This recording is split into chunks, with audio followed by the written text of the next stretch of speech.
So Paul used to race in Palm Springs, Florida for a Greyhound track where people would basically bet on him for money. And he used to just like live in the kennel and be surrounded by only Greyhounds.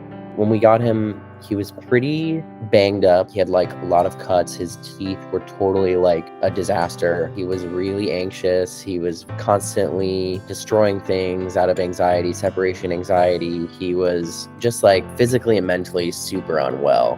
When we brought Paul home, at the time we were living in a 4th-floor walk-up. He had never seen stairs before, didn't know what they were. So I had to actually take his paws like one by one and move him up the stairs. So we had to like teach him how to get on the couch and how to like sit down. And even when he was on the couch, he was like, I don't know what this is. Like he was coming from a really bad situation. And when he finally settled in, it was like a switch flipping. He was brave. He figured it out. He's like really thrown to he loves people. I'll bring him to the dog park and he doesn't really care about other dogs. Like, Paul, go play with other dogs. Like, go do it. He's like, no, he's just a big sleepy noodle and loves a cozy surface. Will find any excuse to get a really soft spot to lie down. When the evening rolls around, he's like burrows into where we're sitting on the couch and comes over and cuddles us. I think he just loves it so much. He was in our wedding we had this summer. He was like, I guess the ring bearer, like walked down the aisle with us, was at the altar. Like he's a great party dog. Having Paul has definitely brought me and my partner closer together because it's kind of like the 100 level of like having a kid.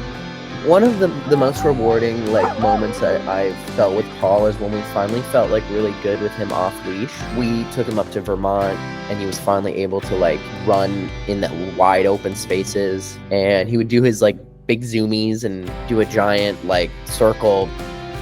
We took him to like a dog beach in New Jersey, and that was like one of the best days ever for him because there's all these dogs around and everyone's playing. So he goes up to the waves, like kind of like plops into the water foot by foot and just like lies down in the water. So toy time is definitely his new favorite thing. He loves carrying the toys home from the store. I would say within 5 minutes the squeakers are done. We'll wrestle with them and he's got a lot of great toys. My partner and I usually find any excuse to dress him up. This Halloween we did like a Muppets theme and he was Miss Piggy. I think it's really special to have a dog who has come from such a difficult background and such a life that is really not great, and to see him really flourish in a new, loving, and comfortable home. It's really special. It's really rewarding, and it's something that I think has helped us grow even closer with him.